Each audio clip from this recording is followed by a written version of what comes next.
Salve, salve, gente boa! E aí, tudo bem? Seja bem-vindo, seja muito bem-vindo ao canal. Nesse vídeo, nós vamos tratar a respeito do seguinte: qual a verdade sobre Jesus? Fica comigo até o final aí, vamos lá, vamos juntos!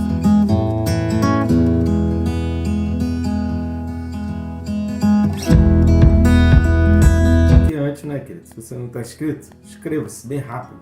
Só clicar aí no botão inscrever-se e também clicar no sininho. Clicando no sininho, você é notificado todo dia e a cada postagem que a gente tem. Tem muita postagem para não ficar perturbando muito você, mas são postagens importantes e todo dia às 6 da manhã a gente está aqui para abençoar a tua vida. O objetivo desse canal é abençoar a vida, que ele seja bem útil, bem instrutivo para você aprender. Então curta, querido, comente, compartilhe, leve essa bênção também para outras pessoas. Vamos ajudar pessoas, vamos incentivar as pessoas a estudar, a aprender a palavra, que é fundamental na volta de Jesus, principalmente agora que a gente está estudando o livro do Apocalipse. Posso contar contigo? Vamos junto nessa missão. O texto desse vídeo, Apocalipse capítulo 4, versículo 8. Apocalipse 4, versículo 8, diz assim: E os 4 seres viventes, tendo cada um deles, respectivamente, 6 asas, estão cheios de olhos, ao redor e por dentro. Não tem descanso nem de dia nem de noite, proclamando: Santo, Santo, Santo, é o Senhor Deus, o Todo-Poderoso, aquele que era, que é e que há de vir. Amém? Bendito seja o Senhor pela sua santa e preciosa palavra. Esse versículo 8 está muito ligado aí aos versículos 6 e 7, que nós já comentamos. Eu recomendo a você, para um entendimento mais completo a respeito desse versículo 8, assistir os vídeos correspondentes aos versículos 6 e 7. A respeito desses 4 seres viventes, nós já falamos sobre ele no versículo 7. Detalhamos bastante a respeito de quem são, né? Esses seres relacionados aí no versículo 7, a questão desses olhos, dos olhos apontados, que a gente vai destacar apenas aqui essa questão das 6 asas, que bate muito aquilo que a gente sempre fala, que a Bíblia explica a própria Bíblia. Então, essas 6 asas batem exatamente com a descrição de Isaías. Isaías, no capítulo 6, ele vai descrever o que ele estava vendo, e eram seres com 6 asas. Então, característico de querubins e serafins. Então, as descrições bíblicas a respeito de querubins e serafins, conforme Isaías, capítulo 6, bate com essa informação de que tinham 6 asas. A asa, ela serve para deslocamento, ela serve para movimentação, ela serve para... é o que conduz um pássaro ou uma ave de um lugar para o outro. Ele se movimenta não somente pelas patas, mas a asa ela traz uma movimentação mais rápida e um acesso a lugares mais difíceis. O pássaro, por exemplo, ele não encontra obstáculos, né? Ele não encontra barreira, ele consegue ir de um lugar para o outro em linha reta. Ele não precisa pegar estradas, diferentemente se ele estivesse num veículo ou com as suas próprias patas. Então, ele chega mais longe, mais rápido e sem obstáculos. E o fato de serem 6 simboliza que aquele que detém o poder de estar em vários lugares, né? Então, a perfeição, essa expressão de que os querubins e serafins têm 6 asas, elas exaltam e apontam para a onipresença de Deus. Ou seja, Deus é aquele que detém todo o poder de estar em todo lugar, de estar se movimentando, de mudar de vários lugares, né, de ter esse poder de estar em vários lugares ao mesmo tempo. Ou seja, enquanto os querubins e os serafins são têm quase esse poder de Deus, por isso a expressão falada lá no Salmo 8, e também lembrada de novo lá em Hebreus capítulo 2, de que Jesus Cristo, aquele que habita em nós e em nós também, foi feito um pouco inferior aos anjos. Por quê? Porque os anjos, querubins e serafins, principalmente, detinham essas 6 asas e esse poder de deslocamento, de movimentação. Jesus estava restrito ali ao seu local, estava restrito à sua história ali, ao povo de Israel. Então ele não tinha essa condição de ter esse poder de deslocamento.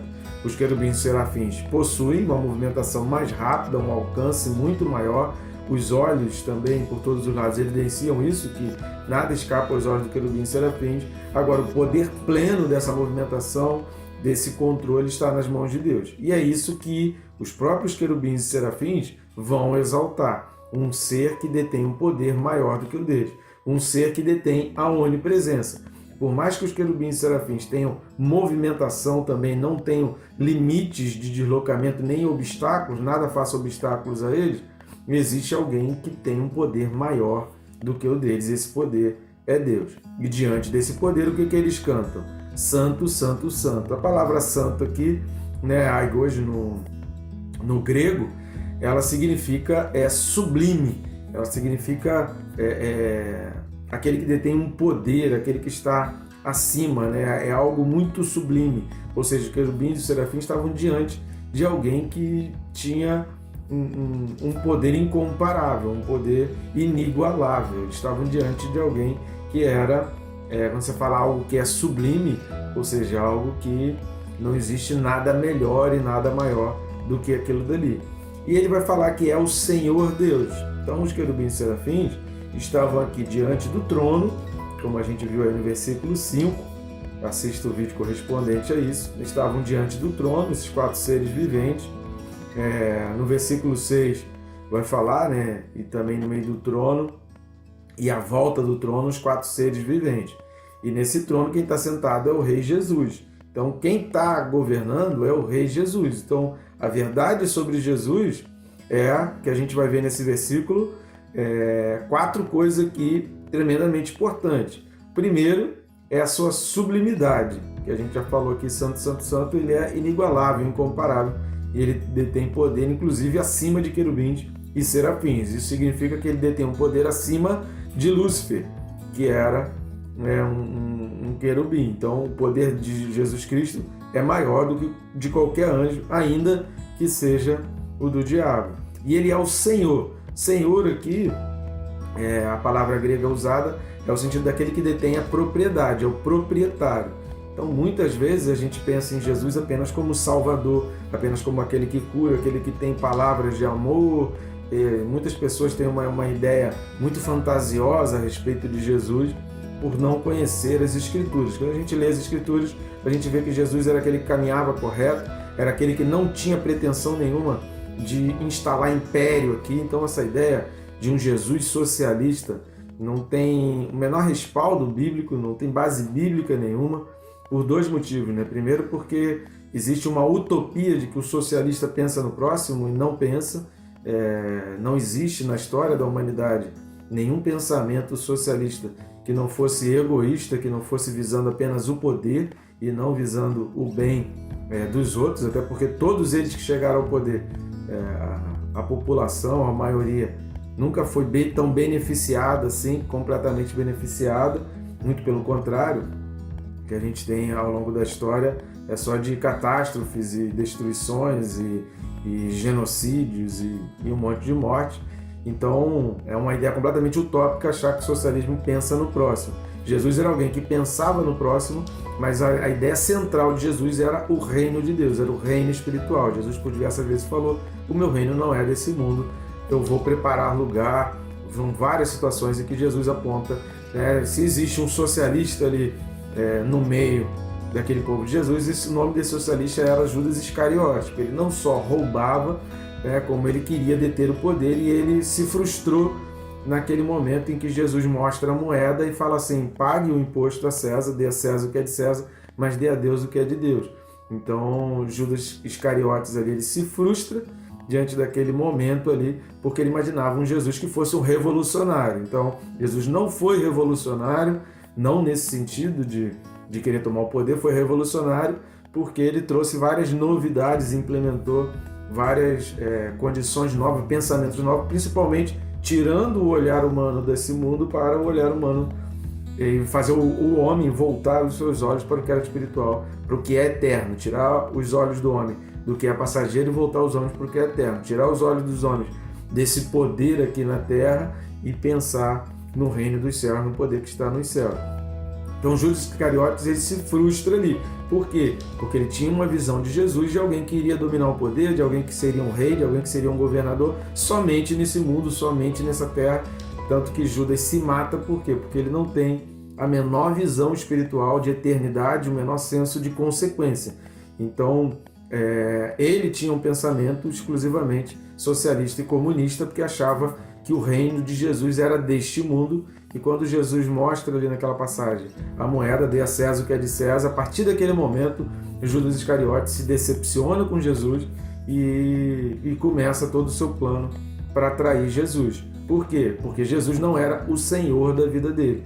Então, o sentido de propriedade é a gente entender que Jesus não é apenas aquele que cura, não é apenas aquele que traz uma palavra bonita, não é aquele apenas que pensa no próximo, mas é aquele que disciplina, é aquele que corrige, é aquele que quer nos orientar, porque a preocupação de Jesus Cristo é que a gente entre perfeito no céu, como a gente vai ver lá no capítulo 15 de Apocalipse, aquelas pessoas que receberam vestes brancas. Vestes brancas significa sem mancha, sem sujeira, sem erro, uma pessoa que caminha em direção à correção, faz as coisas de maneira correta e justa. Nem sempre fazer a coisa de maneira correta e justa significa agradar a todos, às vezes você desagrada. Se Jesus tivesse sido tão bonzinho como muita gente imagina, Jesus não teria sido crucificado. Por que Jesus foi crucificado? Não é porque ele foi um filósofo ou porque ele deixou de ser um rei. É porque ele falava verdades, é porque ele confrontava pessoas.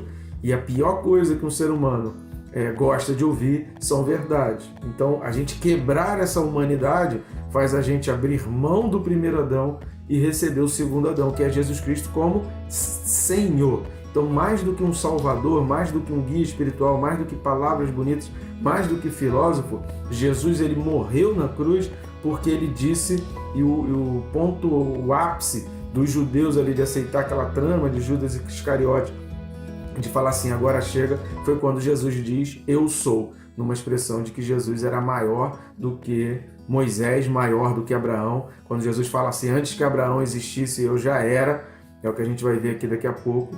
Então, isso foi o ponto culminante, foi a gota d'água ali para os judeus entregarem Jesus para a crucificação. Então, falar a verdade não agradou como não agrada. Então, a função de Jesus é ser o Senhor, não apenas o Salvador, o bonzinho. Jesus nunca foi bonzinho, ele sempre fez o que era correto, ele se preocupou, ele curou, ele sarou pessoas, mas ele fala assim, olha, a tua fé te salvou. Por quê? Mais do que o problema físico, pior do que o problema físico, era o problema espiritual. Jesus ele vai falar assim, numa determinada cura, ó, a tua fé te salvou, agora não peques mais, para que não te suceda coisa pior. Um homem que estava há 38 anos padecendo, sofrendo, Jesus fala, não peques para que não te suceda coisa pior, que seria pior do que viver 38 anos numa vida vegetativa, completamente abandonado, esquecido da sociedade. O inferno é pior do que qualquer sofrimento aqui na terra. Os olhos de Jesus são voltados para o céu.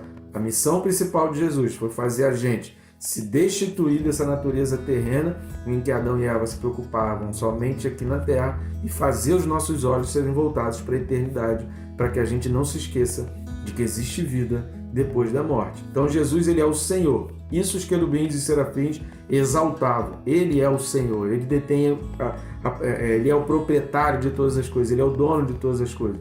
O Todo-Poderoso. O Todo-Poderoso aqui exatamente vai de encontro a essa expressão de Senhor, que é aquele que detém o controle. A palavra grega aqui para Todo-Poderoso é aquele que governa, aquele que detém o controle. Então, os querubins e serafins estão aqui dando a dica. Quem é Jesus? Ele é o Senhor, ele é o proprietário, ele é aquele que não quer apenas salvar a gente ou curar a gente de qualquer problema físico. Ele quer guiar a nossa vida e ele quer dirigir a nossa vida. Ele é também o que controla, o que governa. Por isso ele é o Todo-Poderoso. A expressão hebraica de El Shaddai, a tradução de El Shaddai, que é como ele se apresenta diante de Abraão. Por isso ele fala, antes que Abraão existisse, eu já era. E aqui ele vai falar a mesma coisa que já foi dito no capítulo 1 de Apocalipse, versículos 4 e 8. Nós já comentamos também, assista aí que já tem o vídeo aí no canal, versículos 4 e 8 de Apocalipse 1. É só você ir lá no vídeo. Mas aqui Jesus vai exaltar. Então essa expressão, aquele que era, que é e que há de vir, ela é associada a Jesus Cristo. Então aqui está falando, olha, quem é Senhor? Quem é Todo-Poderoso? É Jesus Cristo. Quem é Santo? É Jesus Cristo. Quem é que está no trono? É Jesus Cristo. Então a verdade sobre Jesus é que Jesus Cristo, ele é aquele que governa, ele é o Senhor, ele é o proprietário de todas as coisas, ele é aquele que está acima, inclusive, de querubins e serafins. Então, não subestime o poder de Jesus Cristo. Não menospreze o poder de Jesus Cristo. E principalmente, querido, o objetivo desse vídeo é que você não se esqueça do principal de Jesus Cristo, que é nos orientar, é trazer para nós a visão do céu, do reino de Deus, que a gente viva aqui na terra como cidadão do céu e não como alguém que quer dominar este mundo, fazer esse mundo melhor. Nada contra você que quer trabalhar para esse mundo melhor, mas começa a fazer isso dentro da sua casa, com os seus vizinhos, com quem está próximo, sabe, ofertando com as pessoas que já estão trabalhando.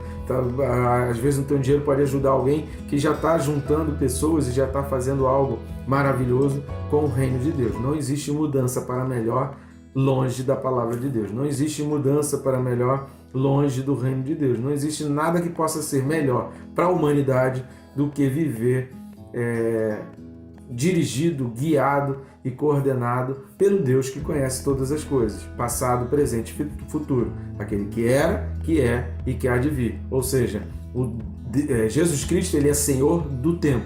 A linha do tempo obedece a ele, porque ele é santo, porque ele é o Senhor e porque ele é todo-poderoso. Então, o poder supremo está nele. Então, a gente apenas tem que reconhecer e estudar. Fazendo isso, querido, a gente tem a liberdade para viver a nossa vida, ser feliz aqui na terra, ter a prosperidade. Deus já abençoa pessoas para abençoar, não existe bênção recebida que não seja para compartilhar, e essa é a vontade de Jesus Cristo.